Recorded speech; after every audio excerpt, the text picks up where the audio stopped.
بھی آپ کو بتائیں کہ جس کا انتظار تھا وہ تاریخ آ ہی گئی ہے۔ الیکشن کمیشن نے جنوری 2024 کے آخری ہفتے میں عام انتخابات کروانے کا اعلان کر دیا۔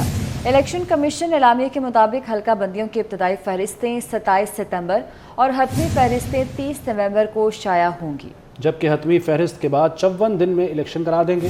دوسری جانب الیکشن کمیشن نے صوبائی چیف سیکرٹریز اور چیف کمشنر اسلام آباد کو انتخابات کی تیاریوں کے لیے خط لکھ دیا ہے، جس میں ہدایت کی گئی ہے کہ انتخابات کی تیاریوں کے لیے پورے ملک میں انتظامی اور لاجسٹک سپورٹ فراہم کی جائے۔ تو اب 2024 میں جنوری کے آخری ہفتے میں عام انتخابات کروانے کا اعلان کر دیا گیا ہے الیکشن کمیشن آف پاکستان کی جانب سے، اور اس اعلامیے کے مطابق حلقہ بندیوں کی ابتدائی فہرستیں 27 ستمبر اور حتمی فہرستیں 30 نومبر کو شائع ہوں گی، جبکہ حتمی فہرست کے بعد 54 دن میں الیکشن کرا دیے جائیں گے۔ اس کے ساتھ ساتھ الیکشن کمیشن نے صوبائی چیف سیکرٹریز اور چیف کمشنر اسلام آباد کو انتخابات کی تیاریوں کے لیے خط لکھ دیا ہے۔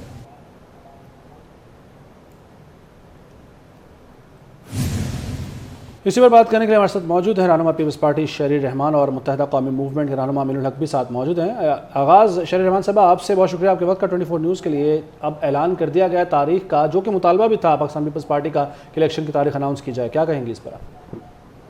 جی شکریہ۔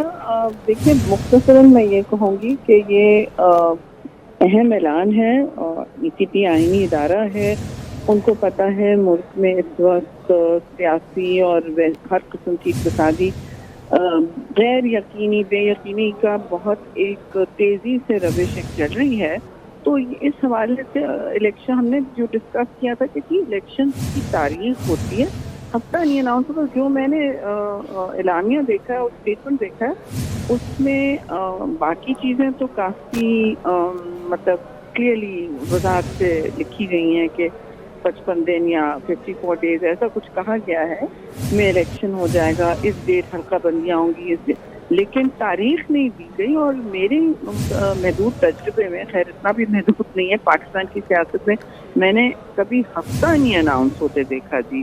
اور یہ ایک جمہوری روایت ہے اور گیون کی چیز ہے کہ جب آئینی ادارہ جس کی ذمہ داری ہے الیکشن کنڈکٹ کرنا فری اینڈ فیئر اور منصفانہ، تو پھر وہ ایک تاریخ اناؤنس کرتے ہیں، اس کے فوراً بعد ایک شیڈیول آتا ہے جی۔ یہ ہمارا ان سے واضح طور پر مطالبہ تھا جب ہماری ملاقات ہوئی تھی کہ آئین اور جمہور کے حدود میں رہنا چاہیے۔ ٹھیک ہے، امین الحق صاحب بھی ہمارے ساتھ موجود ہیں۔ امین الحق صاحب، آپ اس اعلان کو الیکشن کمیشن کے کس طرح دیکھتے ہیں؟ ہاں دیکھیے، میں سمجھتا ہوں کہ الیکشن کمیشن اور پاکستان کا یہ فیصلہ خیر خوش آئند ہے، اور جو پچھلے 4 ہفتوں سے گومگو کی کیفیت تھی، جس کے بنا پہ معاشی صورتحال بھی اور سیاسی صورتحال بھی اوپر نیچے کی طرف جا رہے تھے، میں سمجھتا ہوں ایٹ لیسٹ کم از کم الیکشن کا اعلان ہونے سے صورتحال میں مثبت تبدیلی آئے گی۔ MKM پاکستان کا کیا مطالبہ ہے؟ MKM پاکستان کا مطالبہ ہے کہ آزادانہ، منصفانہ، شفاف انتخابات کے انعقاد سے یقینی بنایا جائے۔ اس کے لیے ضروری ہے کہ ڈی لیمیٹیشن کے پروسیس کو بہتر طریقے سے میرٹ کی بنیاد پر مکمل کیا جائے، اور ڈی لیمیٹیشن میں سمجھتا ہوں کہ MKM کی بڑی کامیابی تھی کہ نئے سینسس کی بنیاد پہ، نئے ڈیجیٹل سینسس کی بنیاد پہ ڈی لیمیٹیشن کرائی جا رہی ہے، اسی کی بنیاد پہ الیکشن ہونے جا رہا ہے۔ تو ہاں، یقیناً MKM اس سے خوش آئند سمجھتی ہے، اور آنے والے الیکشن میں MKM پاکستان بھرپور طریقے سے حصہ لے گی۔ ٹھیک، امین الحق صاحب ساتھ رہے گا۔ ہمارے ساتھ موجود ہیں اسلم غوری صاحب، ترجمان JUI ہیں۔ سر بہت شکریہ آپ کے وقت کا۔ اسلم غوری صاحب، بالآخر اناؤنس کر دیا گیا ہے الیکشن کمیشن کی جانب سے تاریخ کا انتخابات کی، کیا کہیں گے آپ اس پر؟ دیکھیے، یہ تو اچھی بات ہے۔ ہم تو پہلے دن سے کہہ رہے تھے کہ الیکشن کمیشن کے فیصلوں کا انتظار کیا جائے۔ الیکشن کمیشن نے پہلے یہ کہا تھا کہ ہم حلقہ بندیوں کے فوراً بعد انتخابی عمل کا بھی اعلان کریں گے، تو لیکن ہم اس پہ پہلے بھی یہ کہہ رہے ہیں، آج بھی کہہ رہے ہیں کہ یہ سلسلہ ڈسٹرب نہیں ہونا چاہیے، اور الیکشن کمیشن جو ڈیٹیں دے رہا ہے اس ڈیٹوں پہ فائنل بات ہونی چاہیے، تاکہ ہم جو ہے اس سے باقاعدہ تیاری بھی کریں، اور یہ نہ ہو کہ آج ہم تیاری کریں اور پھر کل کو شدید تبدیل ہو تو پھر بڑی مشکل ہو جاتی ہے یہ چیزیں۔ تو الیکشن کمیشن جو اعلان کر رہے ہمیں اس سے توقع تھی، اور ہم اس کے اعلان کو خوش آمدید بھی کہتے ہیں، ویلکم بھی کرتے ہیں۔ ہم یہ توقع بھی رکھتے ہیں کہ الیکشن کمیشن اس پہ مکمل عمل درآمد کرائے گا۔ اچھا اسلم غوری صاحب، جو چہمگوئیاں ہو رہی تھیں، جو ایک فضا پھیلی ہوئی تھی افراتفری کی بھی اور افواہوں کی، آپ کے خیال میں اس کا خاتمہ ہوگا اب اس اعلان کے بعد؟ دیکھیے ہونا چاہیے وہ جو ساتھی خدشات کے حوالے سے الیکشن کمیشن پر عدم اعتماد کر رہے تھے، اور میں سمجھتا ہوں کہ ان ساتھیوں کو اعتماد کرنا چاہیے. ہم پہلے بھی کہتے رہے ہیں کہ آخر الیکشن کمیشن نے ہی انتخاب کرانا ہے اور اس کے فیصلوں کا انتظار کیا جائے. اور الیکشن کمیشن نے جو اعلان کیا تھا، آج کا اعلان اسی کا تسلسل ہے. لیکن ہم سب کو مل کے الیکشن کمیشن کو مضبوط کرنا چاہیے، اور الیکشن کمیشن تاکہ الیکشن کمیشن اپنے انتخابی عمل کی طرف بڑھے. اس پہ چیمگوئیاں کرنے سے اس کے شیڈول پہ انتشار بڑھے گا. وہ اپنے جن مقاصد کے لیے ہم چاہتے ہیں وہ مقاصد سے ہم دور ہو جائیں گے. ٹھیک ہے اسلم غوری صاحب، اس کے ساتھ ساتھ شہری رحمان صاحبہ اور امین الحق صاحب، تینوں کا بہت بہت شکریہ. نگران وزیر اطلاعات مرتضیٰ سولنگی نے انتخابات کی تاریخ کا اعلان ہونا بڑی خبر قرار دے دیا. مرتضیٰ سولنگی کا کہنا ہے کہ عام انتخابات جنوری میں ہونے کا فیصلہ خوش آئند ہے.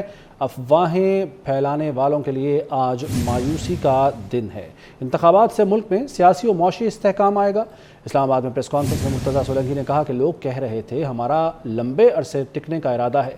خوشی ہے کہ ملک میں آئین کے تحت انتخابات ہونے جا رہے ہیں.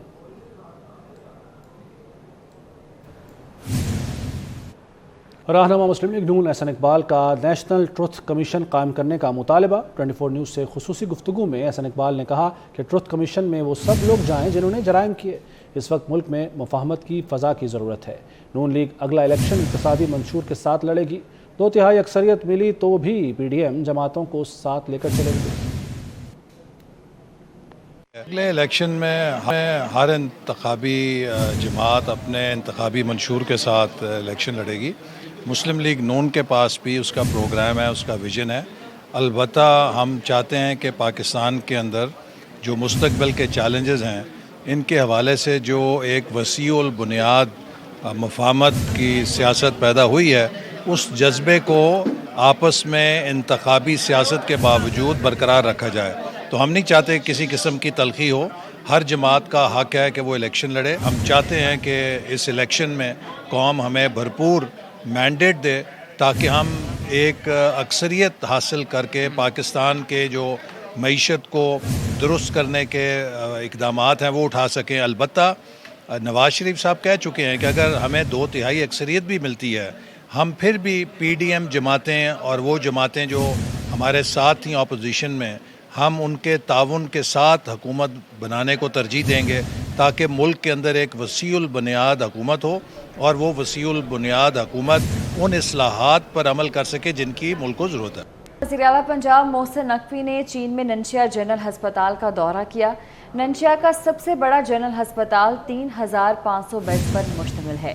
وزیر اعلیٰ محسن نقوی نے ننشیا جنرل ہسپتال کا استقبالیہ وارڈز اور شعبوں کا بھی معائنہ کیا. ڈاکٹرز اور پیرامیڈیکل سٹاف کے ریسٹ رومز بھی دیکھے. بلڈ سیمپل کلیکشن روم، میڈیکل سٹور اور ایمرجنسی وارڈ کا جائزہ لیا. جدید ترین طبی آلات سے آراستہ ایمبولینس گاڑیوں کا مشاہدہ کیا. وزیر اعلیٰ محسن نقوی نے ننشیا جنرل اسپتال میں کام کرنے والے پاکستانیوں سے بھی ملاقات کی. ننشیا اسپتال کے حکام نے وزیر اعلیٰ محسن نقوی کو دستیاب سہولتوں اور طریقہ کار پر بریفنگ دی. وزیر اعلیٰ پنجاب محسن نقوی کا کہنا تھا کہ ننشیا کے سب سے بڑے جنرل اسپتال کا مینجمنٹ سسٹم لائق تحسین اور قابل تقلید ہے. پنجاب میں اسپتالوں کی حالت بہتر بنانے کے لیے ننشیا حکومت کی مہارت سے فائدہ اٹھائیں گے.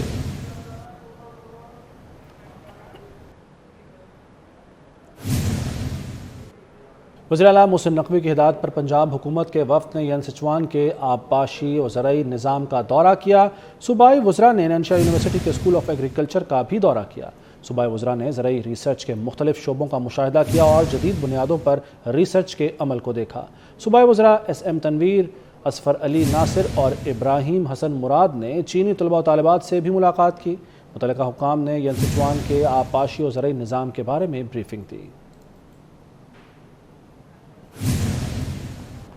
عالمی ادارہ صحت اور آغا خان یونیورسٹی کے وفود کی مشترکہ طبی تحقیق کے سلسلے میں فاطمہ جناح میڈیکل یونیورسٹی سر گنگا رام اسپتال آمد.